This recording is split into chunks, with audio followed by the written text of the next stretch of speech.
Madhava Kunja Bihari Jaya Radha Madhava Kunja Bihari Jaya Radha Madhava Kunja Bihari Jaya Radha Madhava Kunja Bihari Gopi Jana Vallabha Girivaradhari Gopi Jana Vallabha Girivaradhari Gopi Jana Vallabha Girivaradhari Gopi Jana Girivaradhari Yashodanandana Braja Jana Ranjana Yashodanandana Braja Jana Ranjana Yashodanandana Braja Jana Ranjana Braja Jana Ranjana Yamuna Tira Vanachari Yamuna Tira Vanachari Yamuna Tira Vanachari Yamuna Tira Vanachari Jaya Radha Madhava Kunja Bihari Jaya Radha Madhava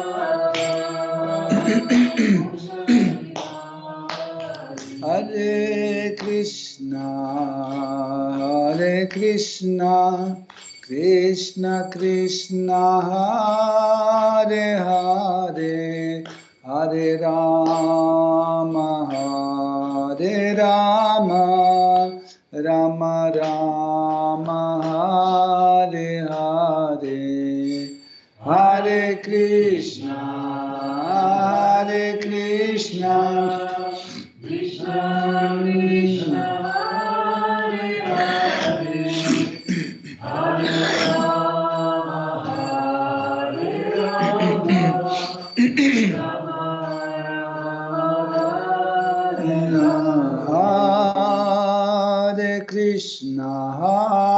Hare Krishna Krishna Krishna Hare Hare Hare Rama Rama Rama Hare Hare Hare Krishna Krishna Krishna Hare Hare Hare Rama Rama Rama Hare Hare Hare Krishna Krishna Krishna Hare Hare Hare Rama Rama Rama Hare Hare Hare Krishna Krishna Krishna Hare Hare Hare Rama Rama Rama Hare Hare Hare Krishna Krishna Krishna Hare Hare Hare Rama Rama Rama Hare Hare Hare Krishna Krishna Krishna Hare Hare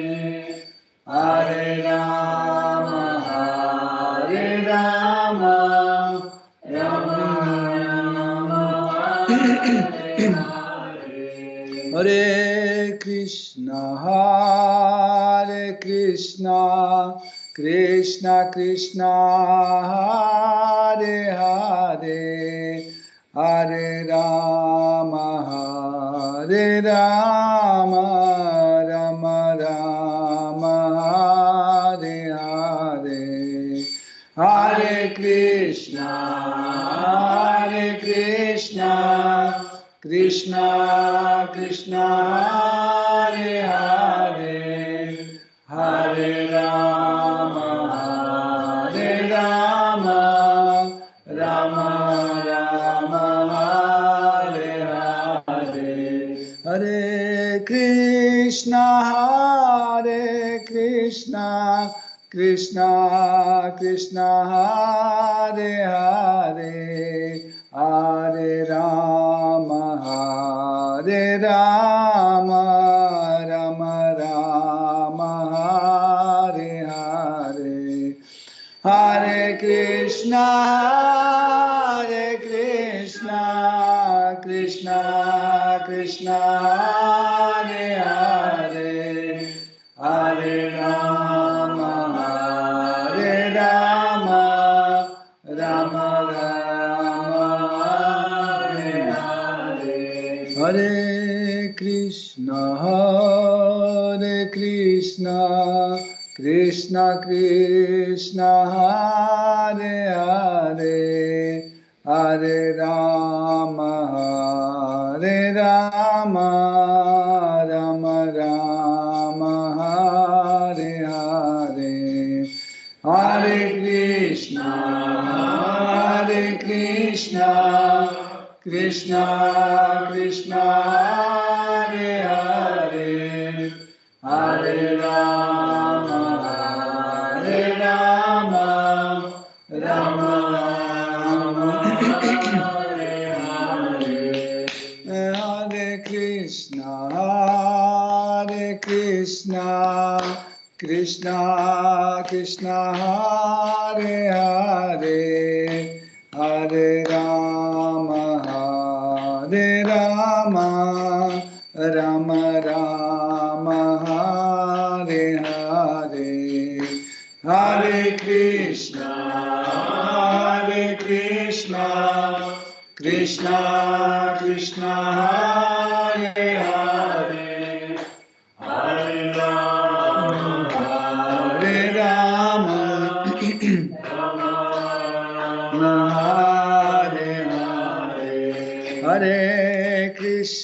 Hare Krishna, Krishna Krishna, Hare Hare, Hare Rama, Rama Rama, Hare Hare, Hare Krishna, Krishna Krishna, Hare Hare, Hare Rama, Rama Rama, Hare Hare, Hare Krishna, Krishna Krishna, Hare Hare, Hare Rama, Rama Rama, Hare Hare, Hare Krishna, Krishna Krishna, Hare Hare, Hare Rama, Rama Rama, Hare Hare, Hare Krishna, Krishna Krishna, Hare Hare, Hare Rama, Rama Rama, Hare Hare, Hare Krishna, Krishna Krishna, Hare Hare, Hare Rama, Rama Rama Hare Hare. Jai Jai Shri Shri Nitai Gaura Premanande Hari Hari Bol. Shri Shri Radha Parishishvara Ki Jai. Shri Shri Nitai Satchisuta Advaita Chandra Gadadhara Shiva Sadi Gaura Bhakta Vrinda Ki Jai. Shri Shri Lakshmi Narasimha Prahlad Maharaj Shri Sudarshana Chakra Ki Jai. Jai Sitaram Lakshman Hanuman Bharata Shatrugna Yodhadam Ki Jai. Shri Shri Gauranga Nitai Gosai Ki Jai. Shri Shri Radha Govinda Ki Jai. Shri Jagannath Swami Patita Pavana Ki Jai. Shri Jagannath Shri Baladev Shri Mati Subhadra Devi Ki Jai. Shri Shri Gauranga Nitai Gosai Ki Jai. Shri Shri Gaur Nitai Ki Jai. तुलसी महारानी भक्ति देवी की जय, सरस्वती देवी की जय, श्री गुरु परंपरा की जय, शिल प्रभुपाद पति पावन की जय. Toute gloire aux dévots assemblés. Hare Krishna.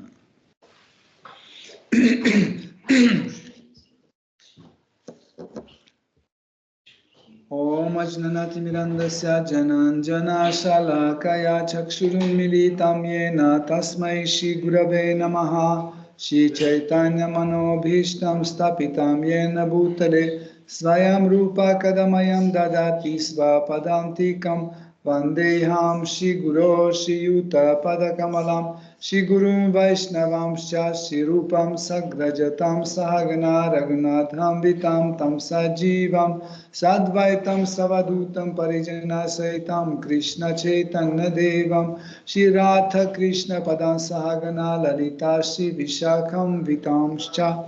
Hey Krishna Karuna Sindhu Dina Bandhu Jagatpate Gopesha Gopika Kanta Radha Kanta Namostute Tapta Kanchana Gaurangi Radhe Vrindavaneshwari Vrishabhanu Sukta Devi Pranamami Hari Priye Vancha Kalpatarubhishcha Kripa Sindhubhya Evacha Patitanam Pavanebhyo Vaishnavebhyo Namo Namaha. Nama Om Vishnu Padaya Krishna Preshtaya Bhutale Shrimate Bhaktivedanta Swaminiti Namine Namaste Sarasvati Deve Gauravani Pracharine Nirvishesha Shunyavadi Paschatya Deshatarine. Jai Shri Krishna Chaitanya Prabhu Nityananda Shri Advaita Gadadhara Shivasadi Gaura Bhakta Vrinda. Hare Krishna Krishna Krishna Hare Hare Hare Rama Rama Rama Hare Hare Hare Nama Eva Kevalam Kalunasteva Nasteva Gatiranyataha.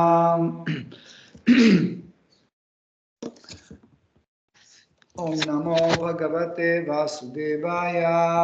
Om Namo Bhagavate Vasudevaya. Om Namo Bhagavate Vasudevaya. Om Namo Bhagavate Vasudevaya. Om Namo Bhagavate Vasudevaya. Om Namo Bhagavate Vasudevaya. Hare Krishna, chers dévots, nous continuons à étudier Srimad Bhagavatam, 5e chant, 2e chapitre, à partir de verset 4.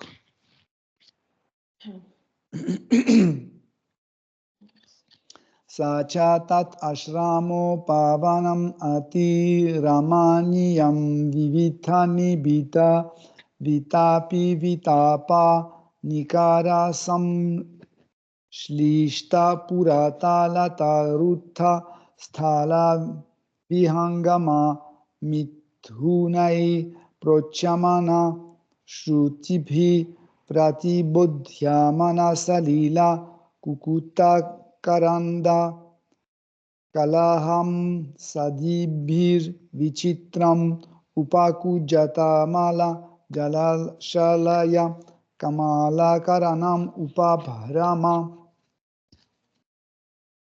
Traduction.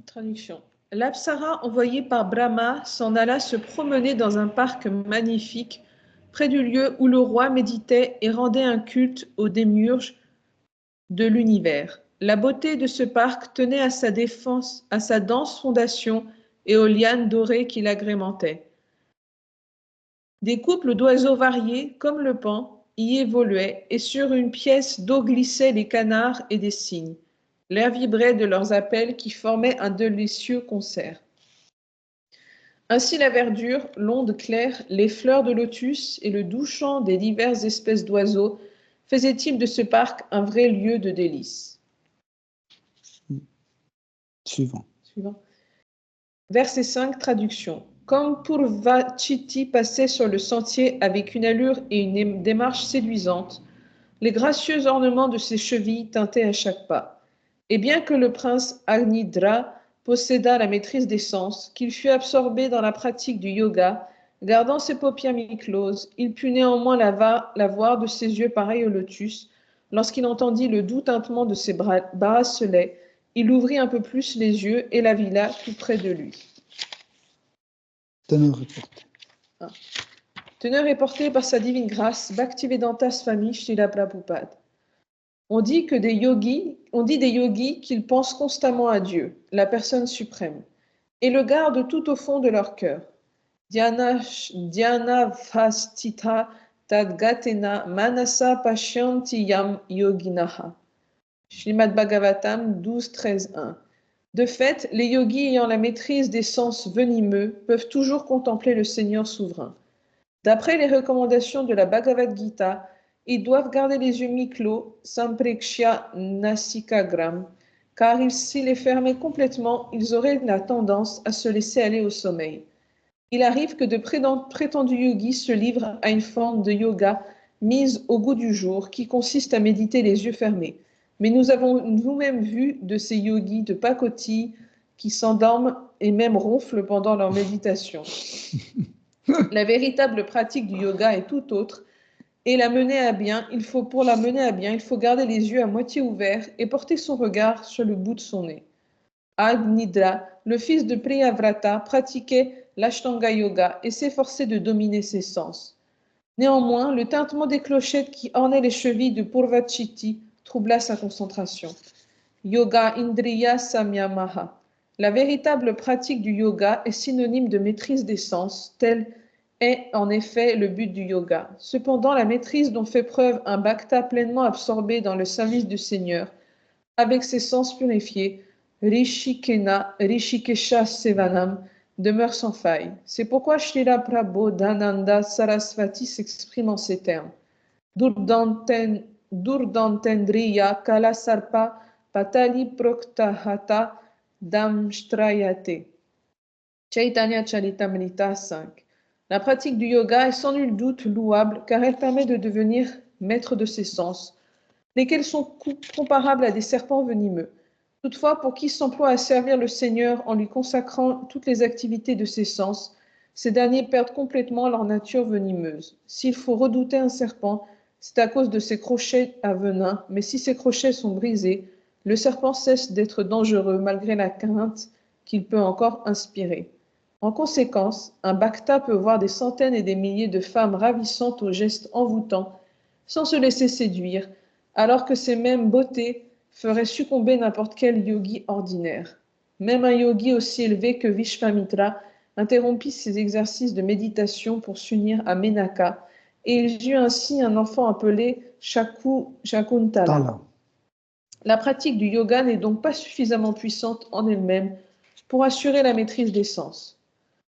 Un nouvel exemple nous en est donné dans l'histoire du prince Agnidra, dont l'attention fut distraite par les mouvements de l'Apsara Purvachiti, simplement parce qu'il avait entendu le tintement des clochettes de ses chevilles.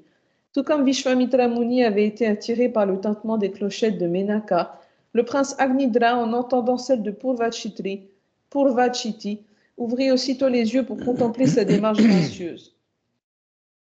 Le prince était lui-même un très bel homme.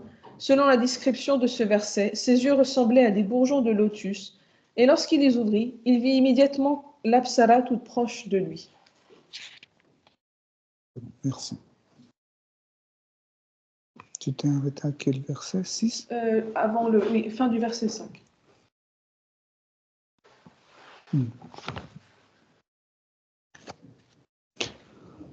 Srimad Bhagavatam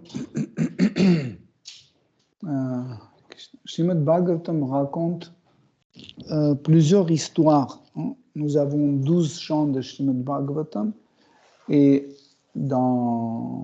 pratiquement dans tous les chants, nous avons la description d'une histoire entre un homme et une femme.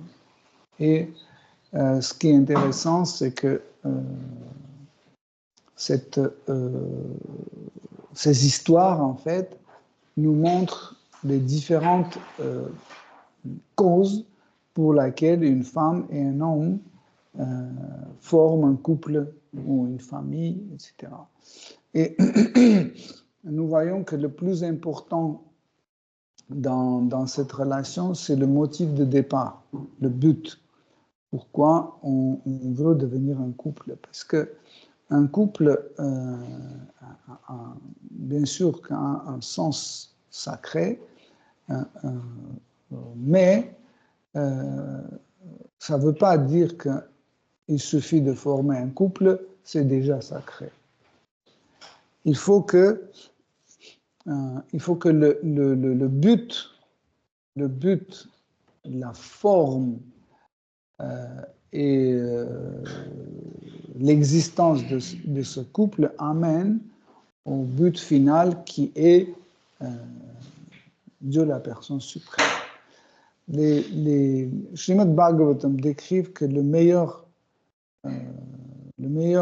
variante de former un couple, c'est en fait créer une sorte d'union entre l'homme et une femme, une union qui va leur permettre d'atteindre les Parayodotus de Shri Krishna. Si on a un autre but, en fait, cette union va créer autre résultat et ça va donner autre fruit. Nous sommes censés toujours... en fait, ce n'est pas vraiment notre faute parce que depuis notre enfance, on était éduqué que en fait, l'amour, c'est quelque chose d'extraordinaire, l'amour, c'est sacré, l'amour, c'est... etc., etc. Oui, mais on n'a jamais posé la question, quel amour? C'est quoi l'amour? Et malheureusement, les enfants, en fait, ils voient, par exemple, leurs parents qui sont dans un couple traditionnel, qui sont ensemble, etc. Mais à un moment arrivé, ils voient que ça ne marche plus, ils voient que leur père est allé voir une autre femme, leur mère est allée voir une autre homme, etc., etc. Et ils veulent dire, mais pourquoi c'est possible? Donc s'il y a l'amour, pourquoi l'amour n'est pas aussi puissante pour pouvoir en fait empêcher ce genre de choses? Et quel est finalement le but? Ils voient que en fait, même si leurs parents étaient bien ensemble, ils étaient gentils, etc., etc., mais au final, tous les deux sont morts et l'amour s'est arrêté. Mais la philosophie de Srimad Bhagavatam explique, c'est que si quelque chose vraiment existe, elle existe au-delà du temps, au-delà de tout type de circonstances. Ça veut dire l'existence doit être éternelle. Tout ce qui est temporaire est considéré comme une illusion. Parce qu'en fait, la particularité de l'illusion, c'est quoi? C'est qu'elle est temporaire. N'est-ce pas? Nous ne pouvons pas être illusionnés, je ne sais pas combien de temps. Un moment arrive et on est désillusionné. Par exemple, nous pensons toujours que il faut manger beaucoup pour être fort. C'est une illusion, mais un jour, on mange beaucoup et on voit que nous sommes faibles. Et l'illusion part. On comprend qu'en fait, c'est pas comme ça. Et la particularité d'illusion, c'est qu'elle est temporaire. Si la chose est vraiment existe, elle doit être dans la catégorie des choses éternelles. Et le temps et les circonstances ne peuvent pas la changer. Ici, vous voyez, nous avons eu précédemment l'histoire de roi Priyavrata, hein, qui s'est marié aussi, etc. Et son but de mariage, c'était d'engendrer les enfants qui peuvent régner l'univers. Et dans le cadre de sa famille, il devait aussi aider les gens à retrouver et pratiquer la religion. Si vous vous souvenez, en fait, une des priorités du roi Priyavrata était que ses subordonnés pratiquent la religion. Donc, le moment venu, quand Priyavrata a vu que tout est mis sur les rails et ça marche, donc il a abandonné la vie en famille et il est parti vivre dans l'austérité. Si vous vous souvenez, on a posé cette question, à quoi ça sert de se marier si un jour on va abandonner la famille? Eh bien, sachez que ça sert à quelque chose. Pourquoi? Parce que, en fait, la vie en famille, c'est une expérience extraordinaire. Parce que nous apprenons, dans le cadre de famille, nous apprenons quelque chose d'important, c'est prendre la responsabilité de quelqu'un. Par exemple, ici, je suis père de la famille, donc je prends la responsabilité de ma femme, de mes enfants. Je suis mère de la famille, donc je prends la responsabilité à mon mari et mes enfants. Je suis un enfant dans la famille, je prends la responsabilité pour mes parents, etc., etc. Ça, c'est quelque chose, important à savoir parce que la famille, vraiment, c'est une expérience extraordinaire. Ne pensez pas que si quelqu'un n'est jamais marié, il ne peut pas comprendre en fait, à quoi ça sert la famille. Si, il peut comprendre aussi, sauf que il ne va pas avoir l'expérience nécessaire. Et aussi, sachez que en fait, le couple où nous sommes hommes et femmes, et c'est aussi deux énergies, en fait, qui est censée être deux énergies différentes, mais en réalité, en étudiant Prakriti, le 25, on va détailler encore plus, hein, quand on va étudier le Prakriti, on va encore plus analyser en fait qu'est-ce que c'est cette énergie comme être vivant, et on va voir qu'en fait c'est la même énergie. Donc il n'y a pas deux énergies. On parle de l'énergie masculine et énergie féminine, mais en réalité c'est la même énergie, sauf que la forme et la construction de corps grossiers et de corps subtils, en fait, peut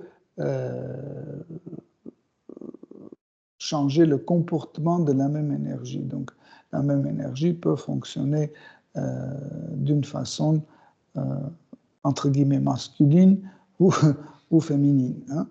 Donc, et à tel point que nous voyons que, à travers la conscience, nous pouvons même dépasser la forme de corps grossier et utiliser cette énergie comme féminine ou comme masculine. Hein.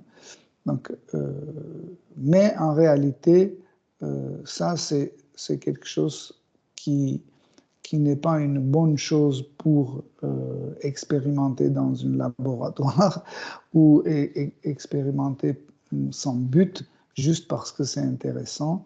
parce que c'est excitant, parce que ça peut avoir des conséquences graves.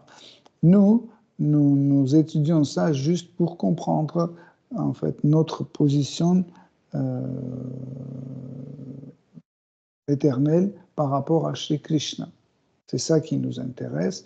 Et en étudiant en fait qu'est-ce que c'est le Prakriti, nous comprenons que en fait nous sommes tous de même nature, nous sommes tous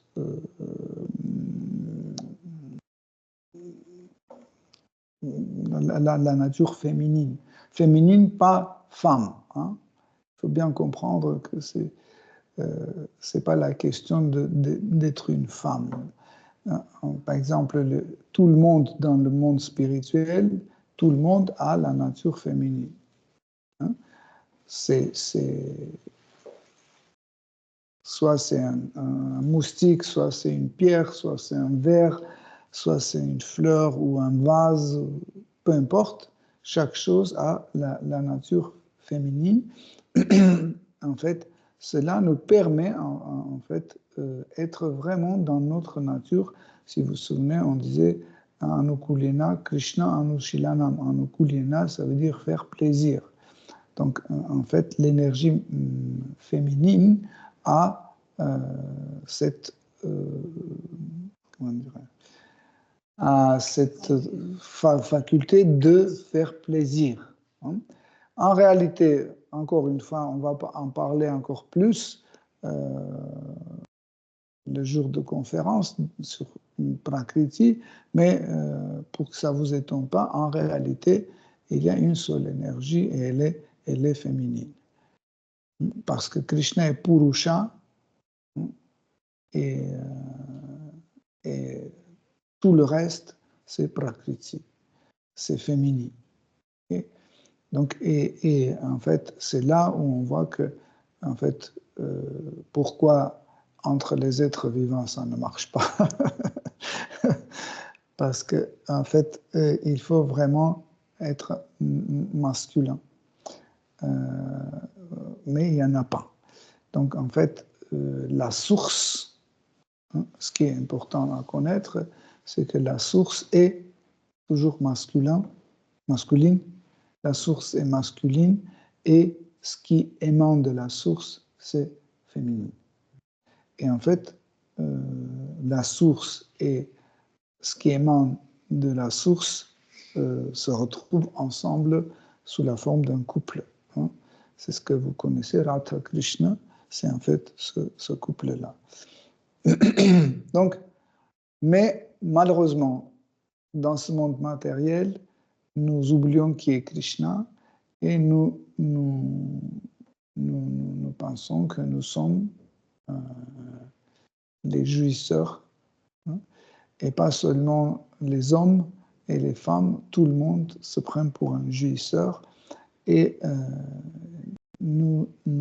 quand on a cette idée que je peux jouir de ce monde, je peux profiter de ce monde, je commence à faire des projets. Hein. Et dans ces projets-là, absolument, je suis la personne la plus importante. Et dans ce projet-là, je suis le centre. En général, si vous regardez bien, vous allez voir que chaque fois quand quelqu'un crée un projet, même si c'est un projet, comment dire, un projet de charité, etc., toujours au centre de ce projet, au final, le profiteur, c'est moi. Même si on pense que tout le monde s'en profite, donc au final, c'est moi qui s'en profite parce qu'il s'en profite. C'est toujours comme ça. Tout, en fait, le final, en fait, ou la conclusion s'arrête toujours sur moi-même. Dans notre nouvelle histoire que nous sommes en train d'étudier,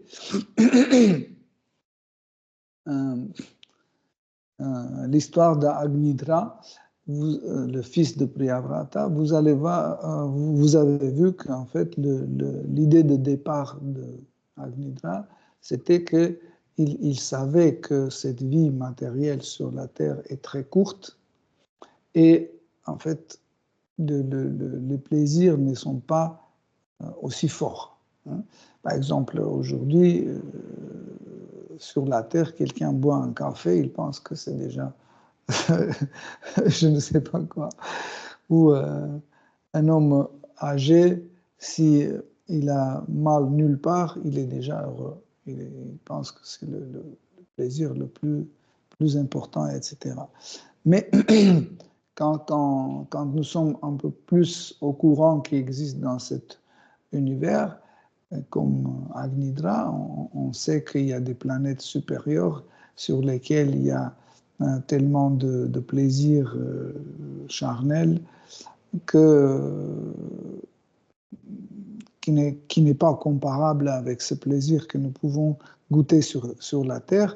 Donc, automatiquement, on commence à faire des projets de ce genre-là. Donc, on peut les appeler les projets égoïstes parce que le destinataire des fruits de ces actes, c'est moi. Donc, qu'est-ce qu'il voulait? Il voulait atteindre Pitriloka. Mais pour atteindre Pitriloka, il y a les conditions nécessaires. Tout en premier, tu dois engendrer un fils, absolument, au moins un, et tu dois être sûr que ce fils ou ses progénitudes vont donner la naissance des autres et qui vont toujours faire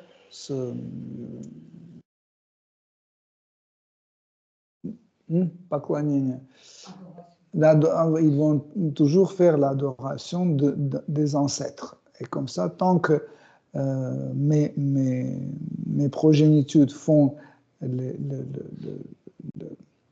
l'adoration des ancêtres, je suis là-bas et je profite de cette planète édénique. Okay. Et pour cela, hein, en sachant son but, Brahma lui a envoyé une apsara. Donc, pourquoi Brahma il l'a fait? Parce que, en fait, dans ce monde matériel, il y a une particularité sur l'austérité. L'austérité a toujours des fruits. Il n'y a pas d'austérité sans fruits. Chaque austérité est récompensée.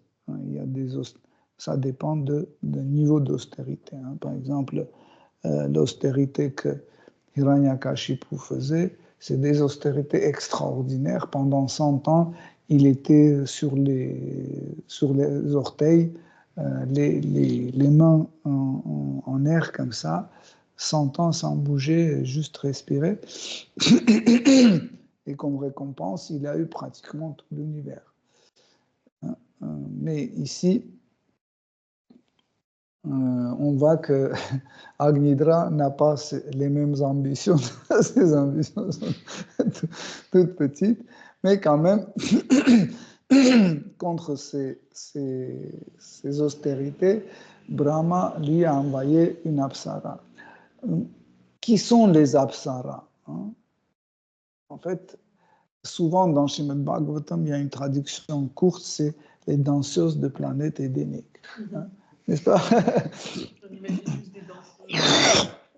Parce que chaque fois, quand Krishna tue un démon, tout de suite les apsaras commencent à danser. Et on dit...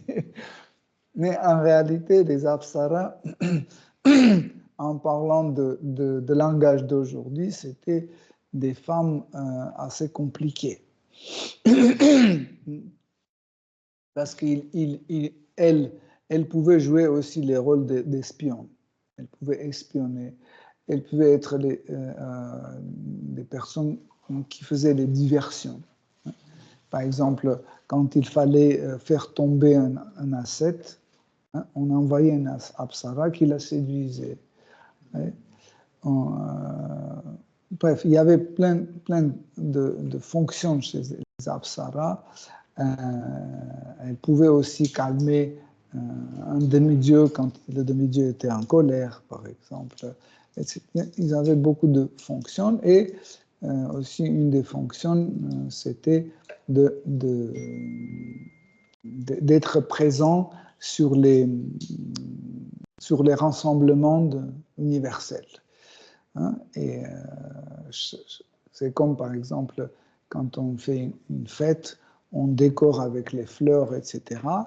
Mais aussi, en fait, les fêtes et les événements pareils étaient décorés par les apsaras. En fait, la présence d'apsaras, ça donnait un chic, en fait.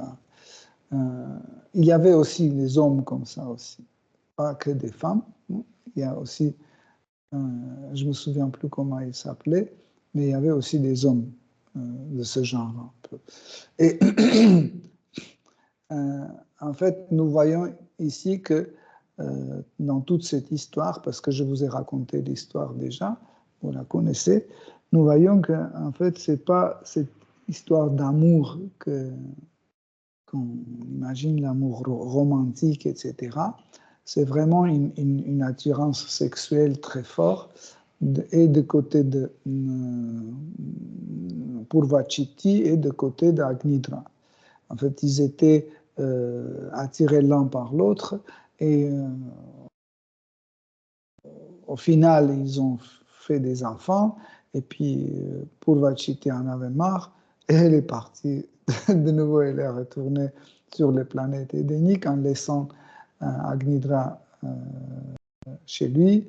Et en fait, lui, il a voulu absolument retourner de nouveau chez sa femme parce que durant cette vie, il était très attaché à elle. Mais le problème, c'est que même si tu retournes, donc elle peut avoir une autre mission, une autre engagement ou autre chose. Donc là je vous ai décrit un peu la nature des apsaras et comment et pourquoi et comment elles fonctionnent. Donc,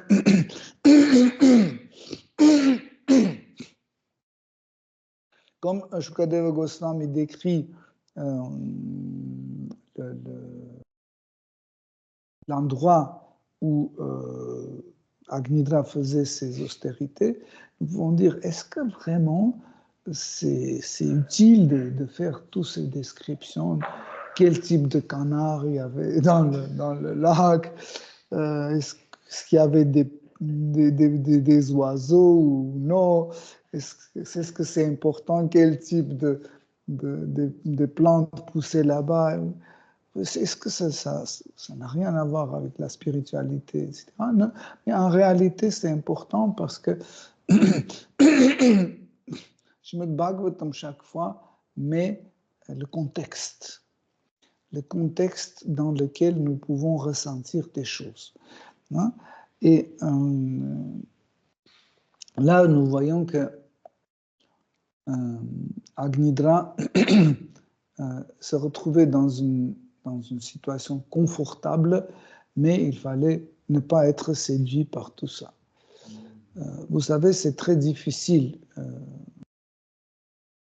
Il y avait beaucoup de yogis, par exemple, qui pratiquaient l'austérité pour ne pas manger. Et pour ne pas manger, ils mettaient devant eux plein de choses, des sucreries, des fruits, légumes, de très bonnes préparations, et ils jeûnaient.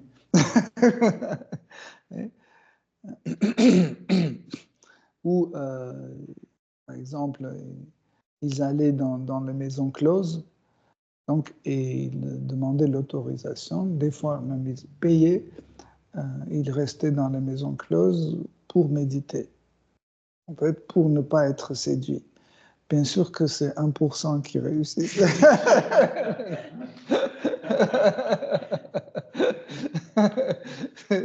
C'était pas facile.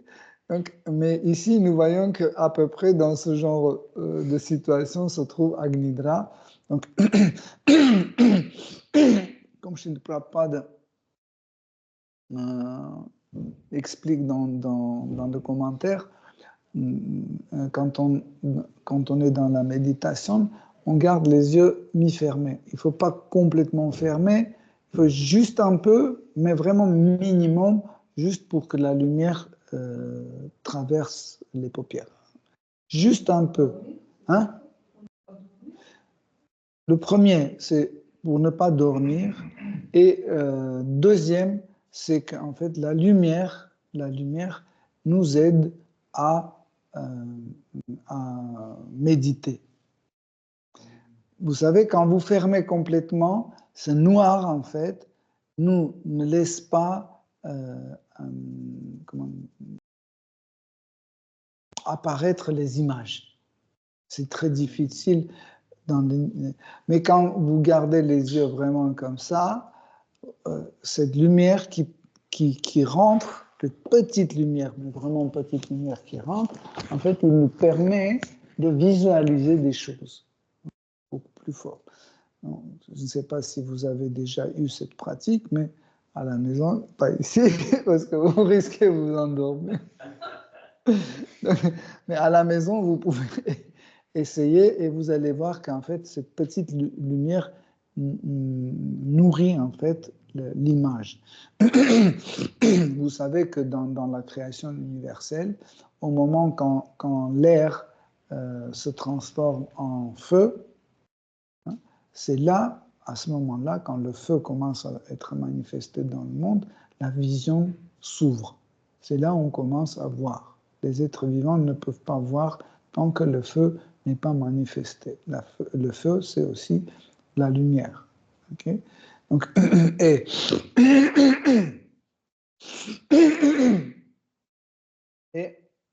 mais car c'est très important, le but de notre méditation, c'est très important, et la qualité de notre pratique de yoga dépend du but aussi. Donc vous voyez que la pratique de sa méditation facilement était détournée. Pourquoi? Parce que l'objet de sa méditation est venu. Vous comprenez? Donc, il méditait sur certaines choses comme il imaginait, mais le but de sa méditation, c'était cette femme. Et du coup, cette femme arrive et la méditation est finie. Et il ouvre les yeux. Je ne me souviens plus de quel verset on a. Le 5e. Il a déjà parlé ou pas? Non, si... non. Si? Il ouvrit, c'est quand il a entendu le son de ses bracelets aux pieds, il ouvrit les yeux. Et il a vu qu'elle est là. Donc, en fait, ce qui est assez intéressant, c'est que nous voyons dans le verset 5 que Purvachiti, quand elle est venue, elle n'a pas commencé à faire des trucs séduisants dans notre compréhension d'aujourd'hui, sexy, porno, ou je ne sais pas comment. Non, pas du tout.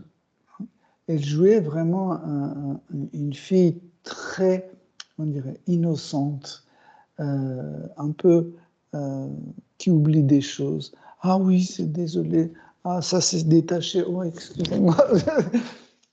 Elle a commencé à jouer ce genre de truc, vous voyez. Et comme si elle découvre, elle est perdue. Ah oui, elle est perdue. Ah oui, qu'est-ce que c'est? Pourquoi c'est là? C'est profond, ce lac. Ce genre de situation. Et bien sûr que les hommes, à ce moment-là, tout de suite, ils se montrent. Moi, je suis là, t'inquiète pas. Viens, je vais tout raconter. Je vais donner les profondeurs de ces lacs. Et je vais tout expliquer. Juste tu restes à côté, etc. etc. Donc, si vous vous souvenez, dans l'histoire de Vishwamitra, Vishwamitra aussi, il faisait des austérités parce qu'il était un kshatriya et il voulait devenir un brahmana. Et il savait que à travers la pratique de méditation et austérité, nous pouvons changer la nature de notre corps subtil et la nature de notre corps grossier. et comme ça, nous pouvons passer d'un varna à l'autre. C'est hyper difficile à faire, mais c'est possible. Un des exemples, c'est Vishwamitra qui est devenu un brahmana. En plus, un brahmana hyper puissant. Ce n'était pas quelqu'un simple, hein. À tel point qu'il pouvait même construire des planètes, créer les planètes comme ça. Donc, au début de sa méditation, quand sur les planètes édéniques, Indradev a vu qu'il peut réussir sa méditation, et il connaissait aussi Vishwamitra comme un super guerrier, hein, et il connaissait aussi ses ambitions. Il avait peur qu'il va devenir un brahmana, et avec Brahma Tejas, la force brahmanique, il peut intervenir sur les planètes édéniques. C'est pour ça qu'il a envoyé une apsara tout de suite. Et la première apsara était un peu, je dirais pas très qualifiée, mais elle pensait qu'il faut aller près. Elle a commencé à danser, elle a commencé à faire des poses un peu comme ça, comme ça, comme ça. Et à ce moment-là, Vishwamitra était très en méditation, mais il y avait des trucs qui arrivaient à ses sens de loin. Vous savez, quand vous êtes sous l'eau et quelqu'un parle, ça arrive de loin, on ne sait pas d'où. Je sais que quand j'étais petit, je faisais cette expérience et je plongeais sous l'eau, je prenais 2 pierres et je frappais comme ça. Vous n'avez pas fait ça? Ça fait un bruit très... Hein? Oui, comme ça. Pourquoi? Parce que c'est sous l'eau. Et en fait, quand on est dans une méditation profonde, des fois, il y a des bruits qui arrivent comme ça. En fait, c'est des bruits normaux, mais parce que nous sommes sous l'eau, entre guillemets, ça veut dire dans la méditation, ça vient comme ça. Et quand il a entendu, il a ouvert les yeux et il l'a vu. Dès qu'il a vu, il s'est énervé. Pourquoi? Parce que 1000 ans, il méditait, 1000 ans, Vishwamitra, et du coup, quelqu'un est venu, il a tout cassé. Et il était tellement enragé qu'il l'a transformé en pierre. Donc, et il a recommencé de nouveau sa méditation. Il a recommencé sa méditation. Et encore quand il est arrivé, en fait, 1000 ans à cette époque-là, dans cette situation, c'est rien du tout. C'est comme, je sais pas, 3 ans ou quelque chose comme ça. Et en fait, quand Indra a vu que de nouveau il a atteint en fait la perfection dans sa méditation, il a envoyé une autre apsara, Menaka, qui était plus, plus performante et plus qualifiée, et elle connaissait déjà ce qui est arrivé à la précédente. Donc quand elle est venue, elle était très en distance comme ça, c'est juste comme ça, comme si elle attend quelque chose. Elle écoute comment, elle regarde, elle observe en fait comment il est en train de méditer. Et, les femmes gagnent le cœur d'un homme facilement quand ils commencent à glorifier l'homme et ses qualités, quand ils disent « Oh, qu'est-ce que tu es intelligent !» Mais il est complètement stupide. Mais quand il dit « Qu'est-ce que tu es intelligent !» il dit « Bah oui, c'est normal. » Et il prend un sac, il met là-bas, sac 3 kilos, il dit oh, « T'es fort, dis donc !» Ah bah oui. Tout de suite, il tombe sous la charme de cette femme. Et en fait, Menaka a joué ce genre de truc, mais comme s'il a vu une personne extrêmement spirituelle, extrêmement, etc. Et en fait, les bruits que je vous ai décrits un peu, en fait, les bruits sont arrivés, mais avec des autres ondes. Et en fait, en fait, Vishwamitra s'est rendu compte de ce qui s'est passé quand il a regardé qu'il est dans un lit avec elle à côté. Vous imaginez la qualification de Menaka. Donc, en fait, c'est une des exemples en fait, donnés par Srimad Bhagavatam. Donc, mais ici, en fait, Agnidra Maharaj, il n'était pas trop compliqué parce qu'il attendait déjà. Il savait ce qu'il va avoir comme récompense et cette récompense est venue. Et ce qui est intéressant, c'est que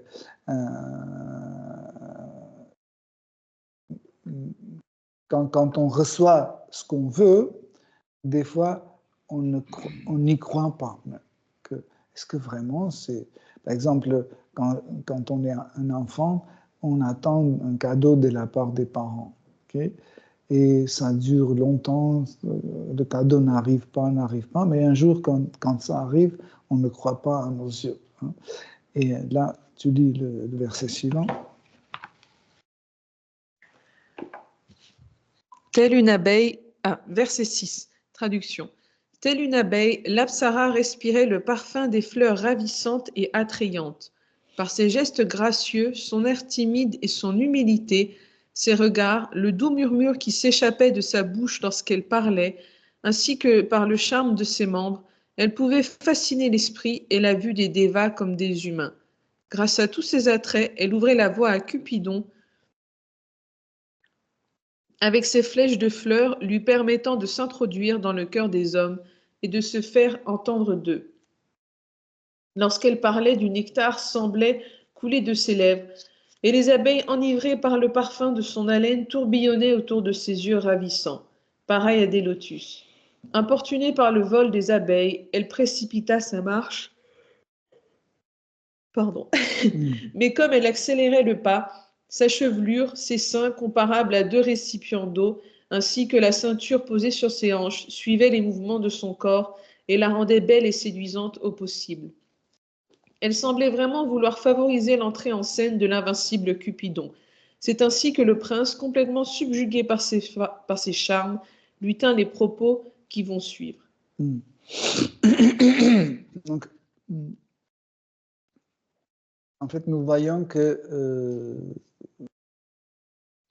Purvachiti en sa mission, elle fait bien sa mission, elle connaît l'art de la séduction, et comme on a dit, vous savez, elle était même, elle a montré l'humilité, elle a montré, comment dire,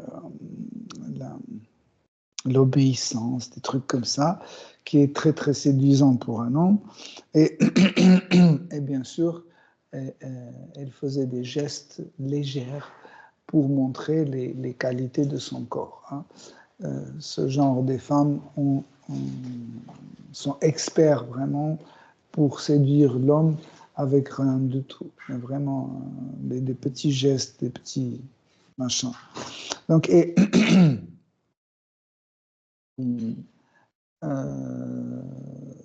ce qui est intéressant, c'est qu'ici, Shukadeva Goswami, il dit que quand elle s'approchait vers Agnidra, comme si elle ouvrait le chemin vers le Cupidon.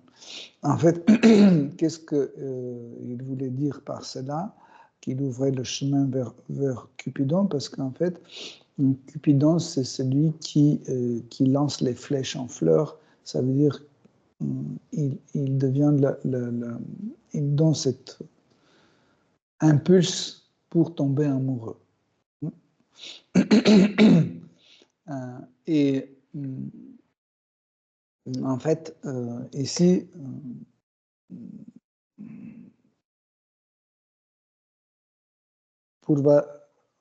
Purvachita, quand elle marchait vers le Cupidon, ça veut dire celui qui va la suivre sera sera atteint par les flèches de Cupidon. Hein. Donc, le spiritualiste qui connaît qu'est-ce que c'est cette relation entre l'homme et femme, où ça peut amener, etc., il comprend qu'il ne faut pas suivre, en fait, parce que ces femmes, en fait, nous amènent vers le Cupidon. Hein.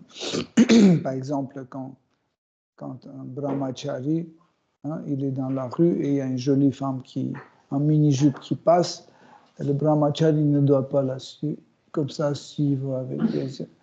Hein? Parce que nous pouvons poser la question, pourquoi tu la regardes? Pourquoi tu veux savoir si ses jambes sont belles ou pas belles? Ça sert à quoi? Non, mais pour... Non, parce qu'on prend on peut prendre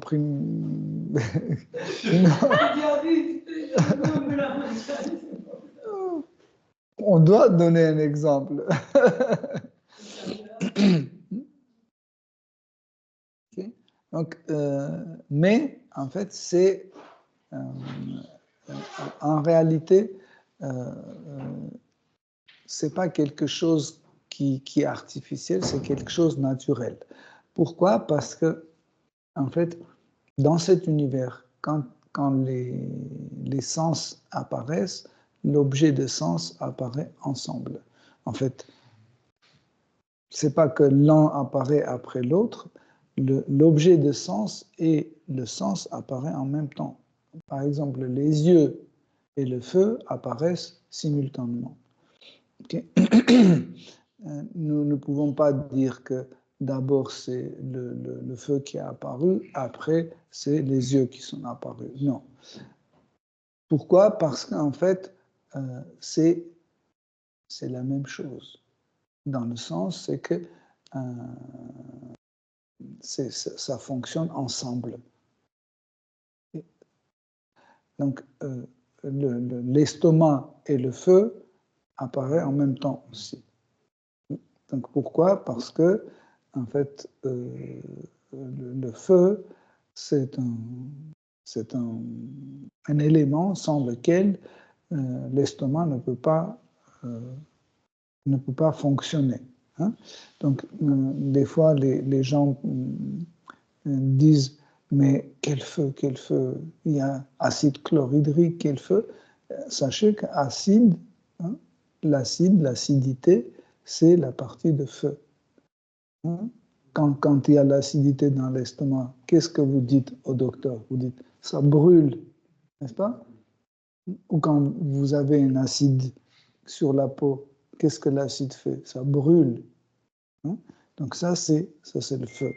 Donc, non? Et en fait,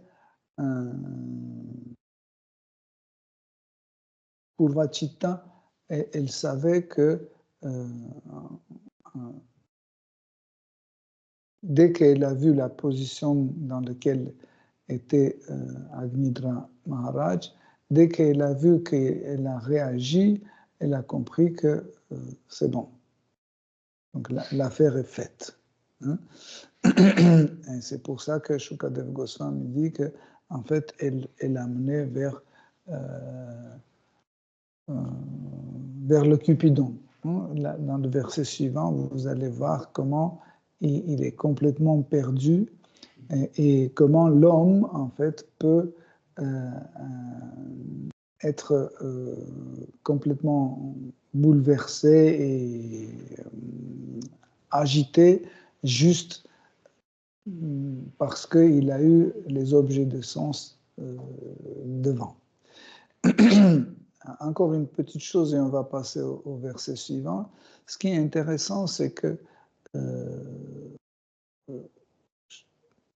la Bhagavad Gita, Krishna dans la Bhagavad Gita dit qu'en fait, celui qui pense qu'il va faire disparaître le désir en jouissant ses sens. Hein. Par exemple, vous avez, je sais pas, un désir de manger quelque chose ou de boire quelque chose ou de la gloire ou autre, etc. Dès que vous voulez la satisfaire, vous pensez, oh, c'est disparu. C'est bon, ça me dérange plus, mais le contraire, ça revient de nouveau avec plus d'ampleur, avec plus de force.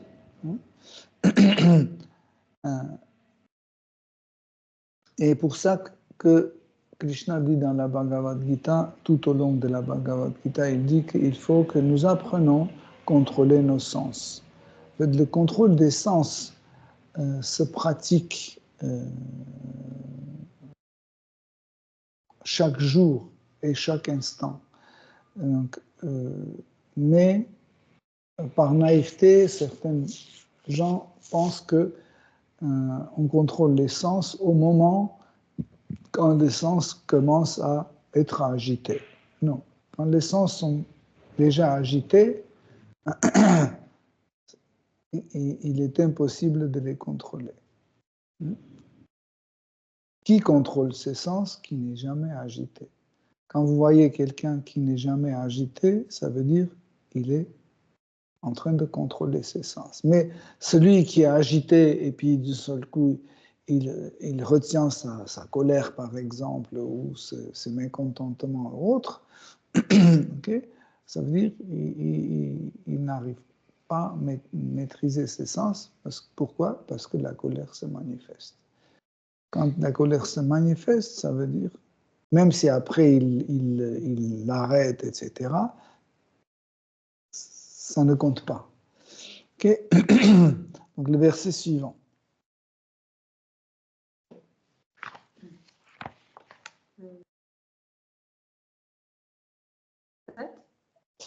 Non.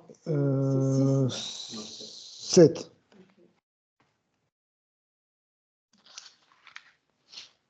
Le prince, se méprenant sur l'Apsala, s'adresse à elle en ces termes. À toi qui brilles parmi les saints, qui es-tu?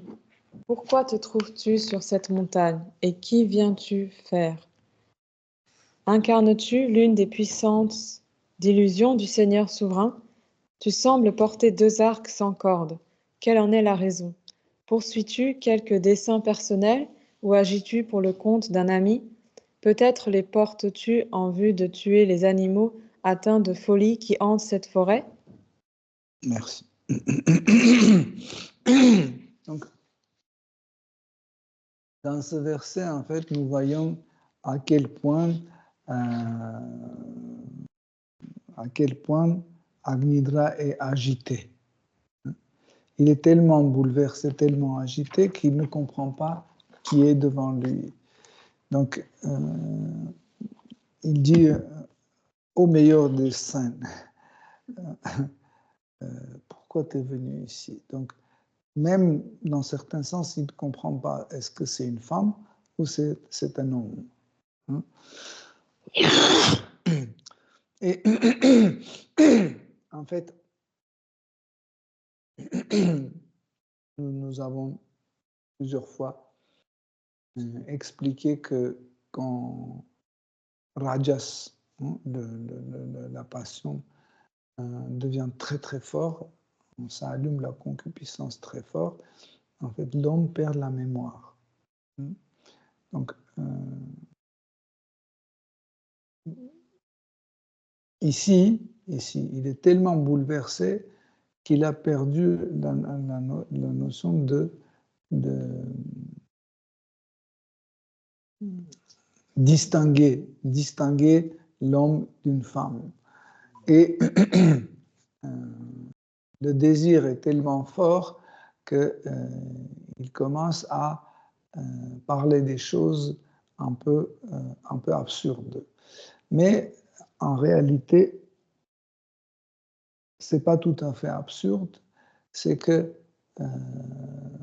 il pense que Maharaja Agnidra pense que de son côté, il doit séduire cette femme aussi. Okay? Donc,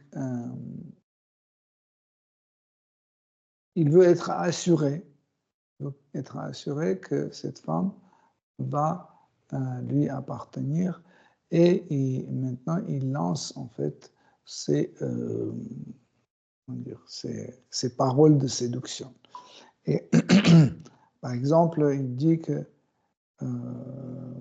qui es-tu et qu'est-ce qu'il t'amène ici? Peut-être tu es la manifestation de Mahamaya, de l'énergie illusoire.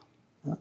Par exemple, quand tu dis ça à une femme, cette femme va croire qu'elle est la meilleure, parce que Mahamaya, l'énergie matérielle, est la plus séductrice, elle est imbattable. Okay? Et en fait, c'est pour ça qu'il utilise cette phrase, il dit comme ça, peut-être tu es la manifestation de Mahamaya, de l'énergie matérielle, donc pour gagner son cœur. Hein. Et il dit, je vois que tu as deux arcs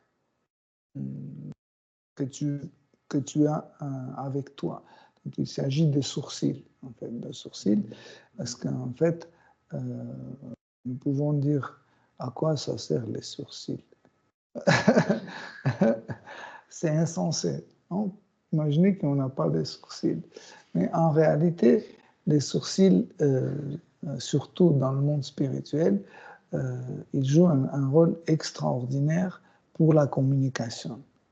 C'est un moyen de communication, comme par exemple la langue, c'est un moyen de communication, les yeux, les sourcils aussi. En fait, Krishna et les gopis arrivent à échanger tellement de paroles à travers juste en bougeant leurs sourcils. Ils parlent tellement vite, ils échangent tellement vite. Et aussi, en fait, ici, nous voyons que il dit que Maharaj Agnidra dit qu'en fait, tu es venu avec deux arcs à qui ces arcs ont destiné, à qui tu vas tuer. Et aussi, la question est là, c'est que pourquoi ces arcs n'ont pas de corde? Parce que normalement, un arc pour tirer, il faut une corde. Et du coup, elle est venue avec deux arcs et les deux sans corde. Donc l'idée, c'est que, en fait,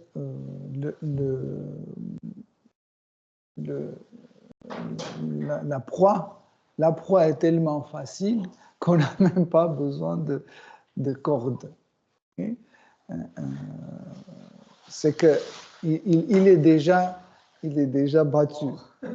Il est déjà mort parce que il est dans une situation, il est déjà battu. Mais il dit une petite phrase à la fin. Il dit, est-ce que tu vas tirer toi-même ou tu donnes à quelqu'un d'autre? Ça, c'est quelque chose d'intéressant. Dans certains sens, il veut dire, est-ce que tu es venu pour moi ou tu es venu pour me prendre pour quelqu'un d'autre? Vous voyez? Donc, il veut être assuré que, en fait, c'est lui qui est la proie, en fait, final. Oui. Et la dernière phrase, c'est encore plus drôle, c'est qu'il dit peut-être tu es venu pour tuer les animaux sauvages qui habitent dans cette forêt. Autrement dit, peut-être tu es venu pour un but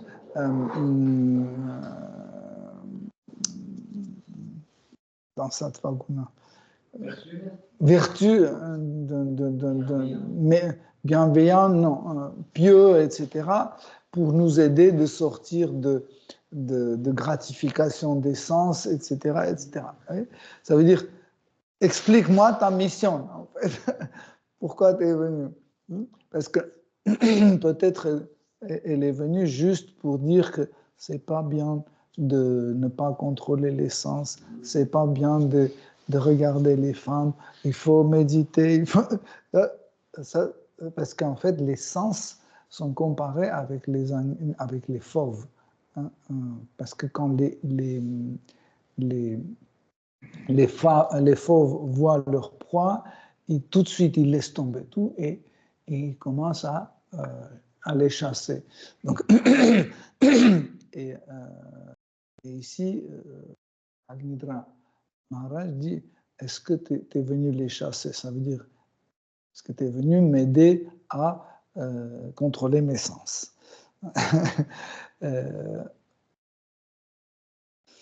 Ok, Hare Krishna, on va s'arrêter ici. Si vous avez des questions, des commentaires,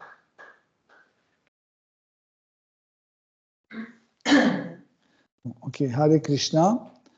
Shri Srimad Bhagavatam ki jai. Srila Prabhupada Хари ki jai. Кришна. Брат? Да, я хотел спросить. Давай. Там говорилось о том, что такие условия были для медитации, и что Dans le verset, il disait qu'il y a les conditions spécifiques pour la méditation, ou une telle condition. и как правильно вот нам выбирать условия для медитации. Et comment nous pouvons choisir les conditions de notre méditation? В частности, вот в нашей практике мы, в основном аскетичные условия, да? Particulièrement, dans notre pratique, nous avons les conditions austères. Но может быть такое, что и не аскетичные условия помогают. Est-ce que c'est possible aussi que les conditions non austères aident aussi pour faire la méditation? И как это как это зависимость, понять ее, чтобы понимать, где как. Comment comprendre cette dépendance Donc, des conditions?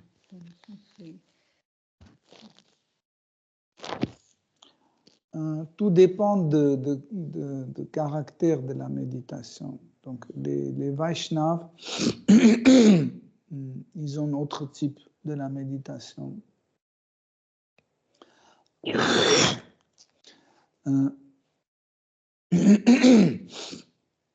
En fait, dans le bhakti, la méditation se passe sur la plateforme de service dévotionnel.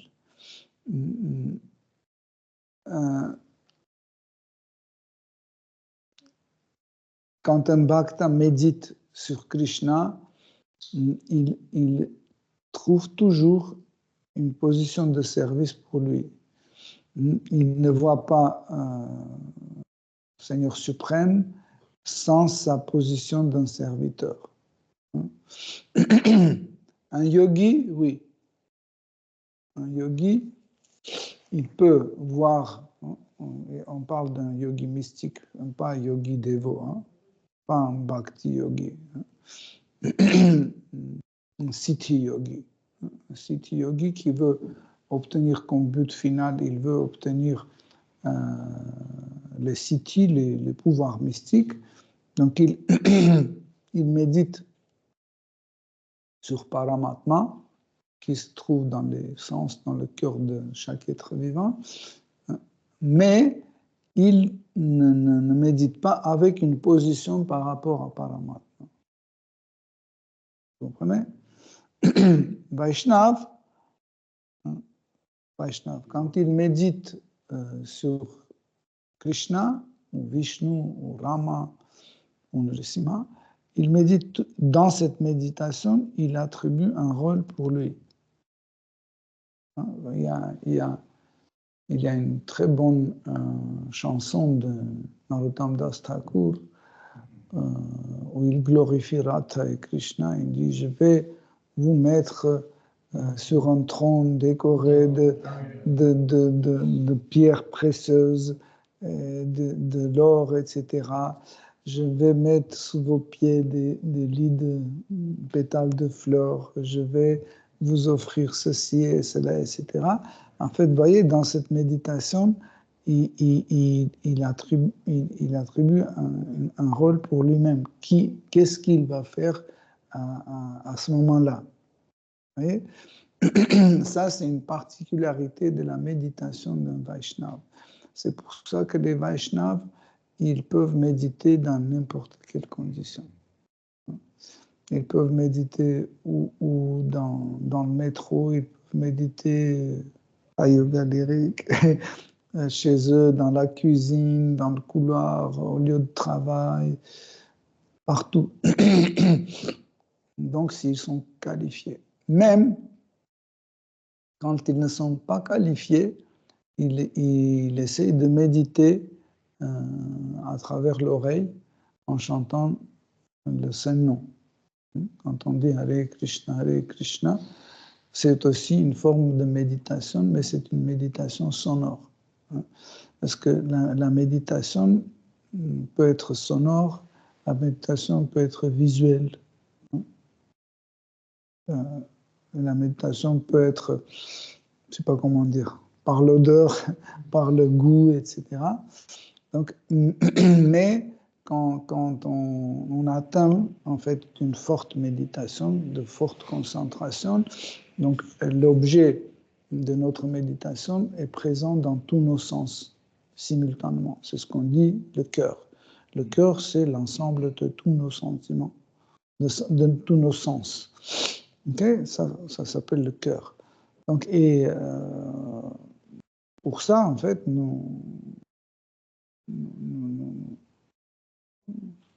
dès le départ de notre pratique, le gourou nous donne le Saint-Nom, parce que le Saint-Nom, c'est le plus pratique en Kali Yuga. Donc, on peut toujours faire la méditation sonore et dans n'importe quelle condition. Hein. Par exemple, même dans le lit de mort, vous pouvez chanter Hare Krishna. Hein. Même, je ne sais pas, dans des situations compliquées, vous pouvez dire Krishna. Mais le problème, c'est ce qu'on veut. Est-ce qu'on veut dire. Hein. Par exemple, quand quelqu'un qui est en train de mourir, il ne prononce pas le Saint-Nom, c'est pas parce que il a raté. Juste, il ne veut pas. Il ne veut pas parce que il y a autre occupation. Il n'est pas dans la méditation. Donc, pour cela, pour un Vaishnava, n'importe quelle situation est favorable, et même les conditions horribles, comme par exemple quand on frappait Haridas Thakur avec des bâtons et des chaînes sur 24 places publiques. En fait, c'était des conditions, pour nous c'est impossible de méditer, mais lui il méditait, il chantait Hare Krishna. Il trouvait que c'est le meilleure condition pour la méditation. Hein. Pourquoi? Parce qu'il y avait un public, il y avait beaucoup de monde qui est venu sur la place publique pour voir Haridas Thakur martyrisé, et il profitait de cette situation, il continuait à chanter Hare Krishna. Il disait, ça c'est la meilleure, regarde, il y a pas de monde qui va écouter Hare Krishna. Et on le frappait, mais il continuait. Donc, tout type de situation convient à un Vaishnava. Hein. Mais toujours, la question est là, quel Vaishnava? De quel degré, en fait? De quelle qualification? Est-ce que c'est une Kanishta? Est-ce que c'est une Madhyama?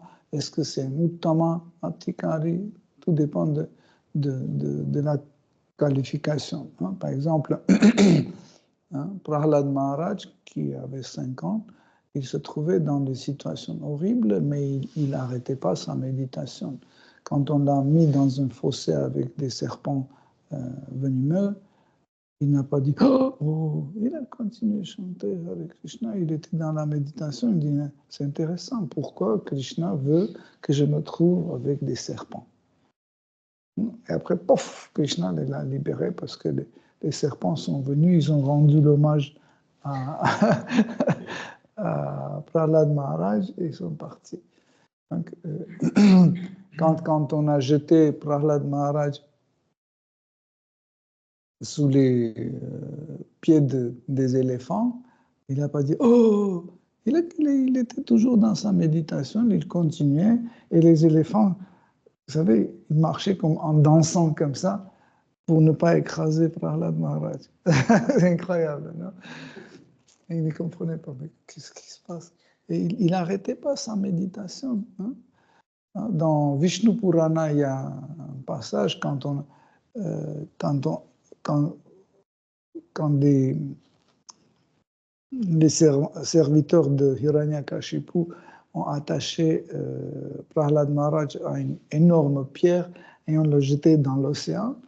Au moment quand il coulait, il disait « Oh Krishna, qu'est-ce que tu es extraordinaire! Pourquoi si tu m'as envoyé ici dans cet océan, ça veut dire que c'est pour une raison assez précise et on verra. » Et c'était comme ça parce que quand il est atteint le fond de l'océan, les serviteurs de Varuna, dieu de l'eau, sont venus, ils l'ont pris, ils l'ont emmené chez Varuna. Et Varuna lui a donné des jolis vêtements, des cadeaux comme ça. Il l'ont ramené chez son père Hiranyakashipu. Donc, comme ça, nous pouvons comprendre qu'en effet, toutes les conditions sont bonnes pour un Vaishnav, mais encore une fois, ils ne sont pas les mêmes pour tout le monde. Tout dépend du niveau de Vaishnav, de sa qualification, de sa dévotion, etc., etc. Bien sûr que si on est comme des gopis ou comme des gopas ou comme Mère Yashoda, dans toutes les conditions, on va continuer à méditer sur Krishna. Mais aujourd'hui, dès que les conditions changent un peu, tout de suite la méditation s'arrête. Je voulais juste demander, lorsqu'il y a cette méditation,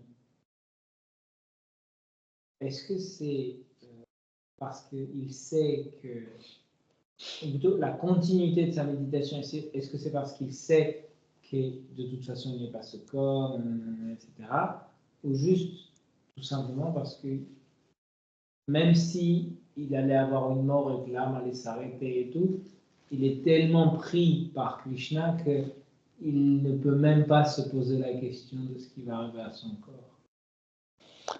Est-ce que c'est juste parce qu'il sait qu'il a, de toute façon, ça ne dérange en rien qu'il quitte ce corps, il va en avoir un autre, il va continuer son service, ou juste qu'il est tellement pris par Krishna qu'il n'arrive même pas à se dire « Ah oui, ah oui ». Il y a une petite nuance qu'en fait, la méditation sur Krishna, c'est une forme de détachement. On se détache. Dans la méditation, on se détache de ce qu'on est attaché. Hein? Tant qu'on est très attaché à ce corps, la méditation va jusqu'à notre maximum de détachement. Dès qu'il y a le maximum, on ne peut plus nous détacher, là, on ne peut pas aller plus. Donc, la profondeur de la méditation, quand on commence à rentrer dans la méditation plus en plus, en fait, la limite, c'est là où nous ne pouvons plus nous détacher. Bon. Ça peut être notre corps, ça peut être notre faux prestige, ça peut être, je ne sais pas, l'attachement à un membre de notre famille, ça peut être attachement à notre activité. Mais du coup, c'est la limite matérielle qui permet d'aller... C'est pour ça que je posais la question, parce que ça fait comme si c'était... Attachement matériel. Ça fait la limite matérielle, mais est-ce que dans le cas du dévot, ça fait bizarre de dire qu'il y a sa limite matérielle? Non, mais c'est pour ça qu'on a dit, ça dépend du niveau d'un dévot et de sa qualification. Hein?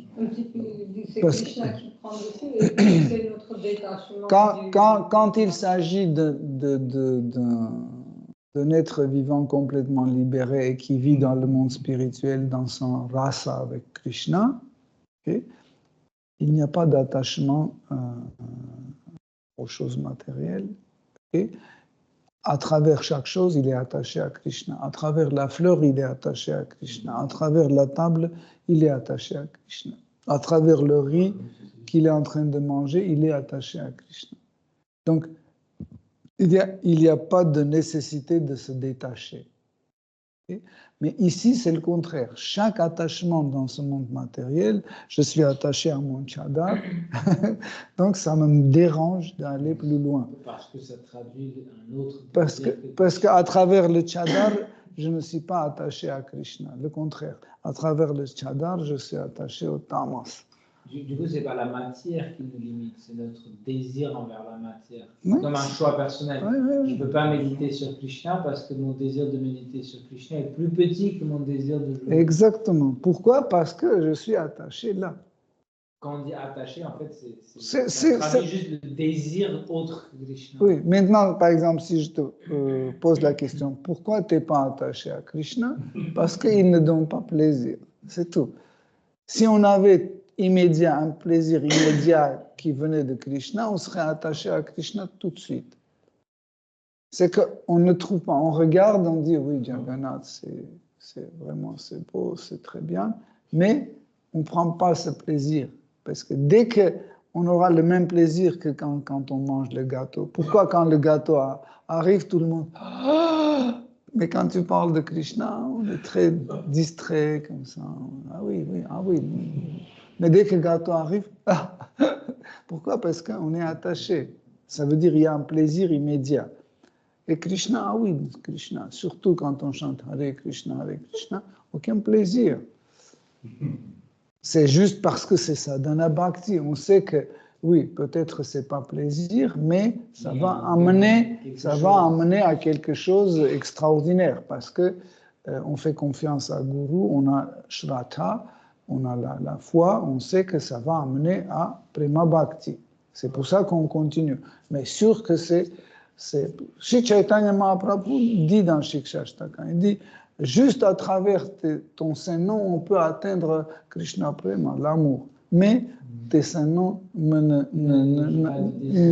n'attirent pas. C'est ça. En fait, le problème, c'est que la difficulté de notre méditation dépend de notre attachement. Mais il y a un état qui est décrit dans certains livres des acharyas, comme Vishwanath Chakravarti Thakur, Jiva Goswami. Il explique que dans le monde matériel, des fois, le bhakta peut être pris dans une situation où son mental est complètement plongé dans l'exécution de son service, où il ne pense pas à Krishna, mais ce service est considéré aussi comme service dévotionnel. Ça veut dire, par exemple, il opère l'œil à quelqu'un, c'est un chirurgien optique, etc. Il fait l'opération avec le laser, etc. Il ne peut pas dire Hare Krishna, parce qu'il va brûler l'œil de cette personne. Donc, il doit être complètement concentré. Ça veut dire qu'il doit, en fait, tout son mental doit être concentré pour ne pas faire une erreur. Mais, en fait, ils expliquent, les acharyas expliquent, c'est que c'est toujours dans la méditation. Pourquoi? Parce qu'il n'y a aucun profit pour lui. Il n'a pas un sentiment d'un profit. Par exemple, il peut travailler toute la journée pour dire il faut faire ça. Par exemple, il est en train de construire un temple pour Krishna. Il sait, dès le départ, il sait que voilà, je vais aujourd'hui construire le temple pour Krishna, mais quand il arrive, il doit faire les calculs de ciment, les armatures, etc. Il doit appeler telle personne, le livreur doit amener, etc. Et ils disent que si dès le départ, avant le commencement de son chantier ou de sa journée sur le chantier, donc s'il dit que voilà, je suis venu Krishna pour travailler pour toi, ce travail est pour toi, et durant toute la journée, même s'il ne se souvient pas de Krishna, mais il n'a pas de sentiment de profit personnel, donc ça c'est une partie de la méditation. C'est comme un disciple de Prabhupada, il construisait un temple en Inde et Prabhupada parlait avec ses disciples pour avoir un peu l'état d'avancement. Ce que tu disais, ça m'a rappelé. Et un ou deux disciples qui géraient ça, on dit chez Prabhupada, c'est peut-être pas très bien de faire ce service pour nous toute la journée. On pense pas à Krishna, on pense à la quantité de sacs de ciment, de sable, de est-ce qu'on aura assez de parpaings, nanana, et on pense que c'est très mauvais pour nous. C'est pas bien. Qu'est-ce que vous pensez? Il dit non, aussi toute la journée je pense à ça. Et il explique un peu, mais ça me revient maintenant. Donc c'est assez subtil, c'est assez subtil. Il faut que on comprenne. Ça ne veut pas dire que oui, maintenant je vais réfléchir tout ce que je veux, je vais penser à tout et n'importe quoi. Travail maximisé. Non, en fait, il faut absolument que ce processus soit accompagné avec ce sentiment qu'il n'y a pas un profit personnel. Dès que ça arrive, donc c'est faux. Ok, Hare Krishna, cher dévot, il est tard.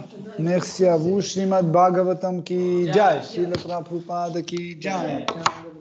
Toute gloire de vos assemblées. Hare Krishna.